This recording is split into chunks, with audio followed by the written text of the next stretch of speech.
안녕하세요 여러분. 제가ဒီနေ့မှာတော့ AOYOSO ဆိုတဲ့ grammar နဲ့ unica ဆိုတဲ့ grammar ကွာခြားပုံလေးကိုရှင်းပြပေးမှာဖြစ်ပါတယ်။ဆိုတော့ဒီ grammar နှစ်ခုကအဓိပ္ပာယ်တူတယ်ပေါ့နော်။နှစ်ခုစလုံးကတော့အကြောင်းပြချက်ကိုပြောတဲ့နေရာမှာသုံးတယ်။သဘောကြောင့်ဒါမှမဟုတ်ဘယ်လိုဖြစ်လို့ဆိုပြီးတော့အကြောင်းပြချက်ကိုပြောတဲ့နေရာမှာသုံးတဲ့အားပေါ့နော်။ဒါပေမဲ့ဒီနှစ်ခုကဘယ်နေရာမှာသုံးရမလဲဘယ်နေရာမှာမသုံးရအောင်ဆိုတဲ့ကွာခြားချက်ရှိတဲ့အတွက်ကြောင့်မလို့ဒီ video လေးမှာကြည့်ကြည့်ရအောင်နော်။အဲ့တော့ဆရာတို့ဒီ AOYOSO grammar လေးစပြီးကြည့်ကြည့်အောင်နော်။အဲ့တော့ AOYOSO grammar ကိုဘယ်လိုနေရာမှာသုံးတာလဲဆိုလို့ရှိရင်ဆရာတို့ဒီအရှိမလှုပ်လိုက်တဲ့ဖြစ်ရကြောင့်ပေါ့နော်။အရှိမလှုပ်လိုက်တဲ့လှုပ်ဆောင်ချက်ပဲဖြစ်ဖြစ်ကိစ္စတစ်ခုဖြစ်တာပဲဖြစ်ဖြစ်အဲ့ဒီဖြစ်ရကြောင့်အဲ့ဒီလှုပ်ဆောင်ချက်ကြောင့်အနောက်မှာဘယ်လိုအကျိုးသက်ရောက်မှုဘယ်လိုအကျိုးဆက်ဆက်ပြီးတော့ဖြစ်ပေါ်လာလဲဆိုတဲ့ဖြစ်စဉ်လေးတစ်ခုပဲပြောပြတာပေါ့နော်ဖြစ်စဉ်လေးတစ်ခုပဲပြောတဲ့ဥစ္စာလေးနမူနာကြည့်ကြည့်အောင်နော်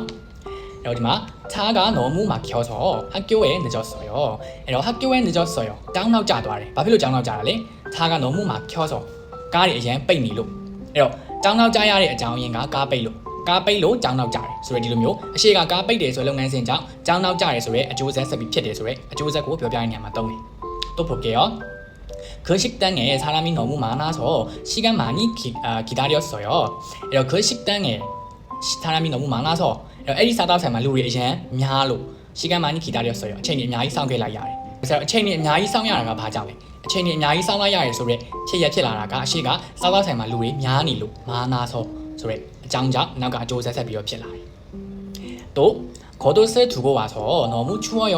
너무 추워요. အရင်အေးနေတယ်။အရင်အေးနေရတဲ့အကြောင်းပြချက်ကဘာဖြစ်လို့လဲ။겉옷ဆိုတာအပြင်အပေါ်ထက်ပေါ့နော်အပြင်မှာဝတ်တဲ့အဝတ်စားအပေါ်ထက်ကို 두고 와서 ထားပြီးတော့လာခဲ့လို့မေ့ကြံခဲ့လို့တနည်းအားဖြင့်ပေါ့နော်အဲ့တော့အပေါ်တက်အင်ကြီးမေ့ကြံခဲ့တဲ့အတွက်ကြောင့်မလို့အခုအေးနေတယ်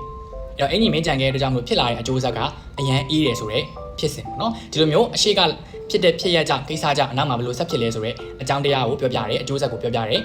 နေရာမှာသုံးတယ်AOYOSOကဒါဆိုAOYOSOသုံးတဲ့ပုံလေးနားလည်မယ်နော်ဆိုရင်ဆိုတော့ unica grammar ကိုကြည့်အောင်နော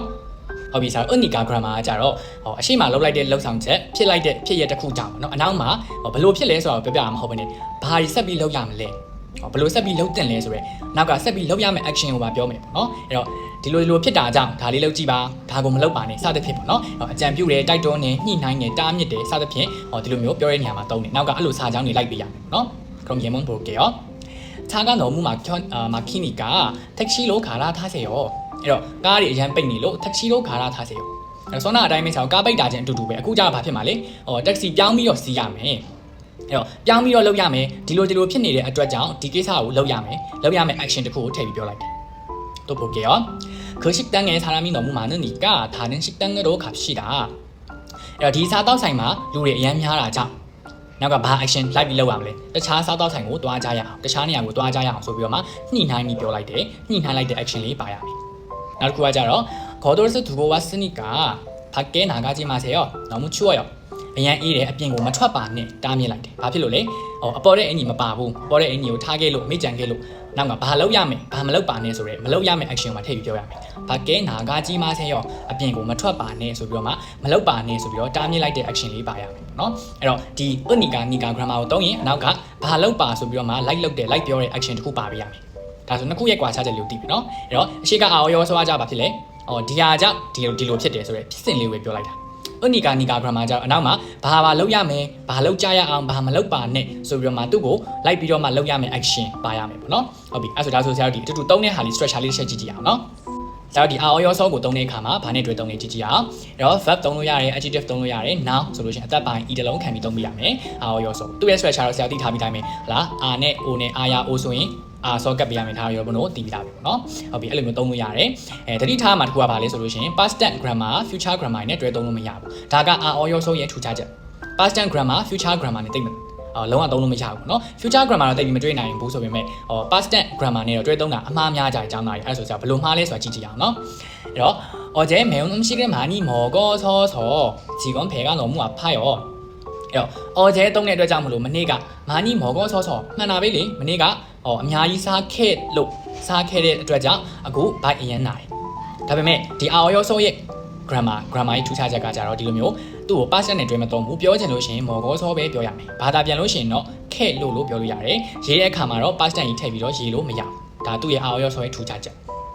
အခုကြည့်ကြည့်အောင်어제 늦잠을 자서서 오늘 피곤해요. 어제သုံးတဲ့အတွက်ကြောင့်မလို့မနေ့ကလာနောက်ကြမှာအိတ်ခဲလို့자서서အိတ်ခဲလို့ပြောချင်တဲ့အတွက်ကြောင့်ကိုက past tense ကိုဆက်လိုက်တယ်ပြီးတော့မှAOYOSOဆက်လိုက်တယ်ဒါပေမဲ့ဒီမှာသုံးလို့မရဘူးအဲ့လိုပြောချင်မလို့ပြောမယ်ဒါဆိုလို့ရှိရင် 어제 너무 어제 늦잠을 자서ပဲတုံးပြရမယ်ဘာသာပြန်လို့ရှိရင်တော့ခဲ့လို့ထည့်ပြီးတော့ပြောလို့ရတယ်ရေးတဲ့အခါမှာတော့ past tense ဒီလိုမျိုးအော်စတတ်ပါတဲ့ဟာနဲ့တွဲပြီးတုံးလို့မရဘူးဒါလေးကထူးခြားချက်လေးအရန်အကြောင်းသားတိုင်းလည်းမှားတတ်တဲ့အမှားအများဆုံးဟာတစ်ခုပေါ့နော်အဲ့တော့ past tense နဲ့တွဲပြီးတုံးလို့မရဘူး future grammar နဲ့တွဲတုံးတာကတော့တိတ်တော့မရှိဘူးပေါ့နော်ရှိရဆိုလို့ရှိရင်တခြား grammar တစ်ခုပြောင်းသွားတယ်ပေါ့အဲ့တော့အမှားများတာကတော့ past tense grammar နဲ့တွဲပြီးတုံးကြတာများတယ်ကိုကမြန်မာလိုထိုင်ရဲ့ဘာသာပြန်ပြီးတော့တုံးလိုက်မိတယ်ပေါ့နော်အဲ့တော့အဲ့လိုတုံးလို့မရအောင်ဆိုတော့တစ်ခါလေးဒီမှာမှတ်သွားရအောင်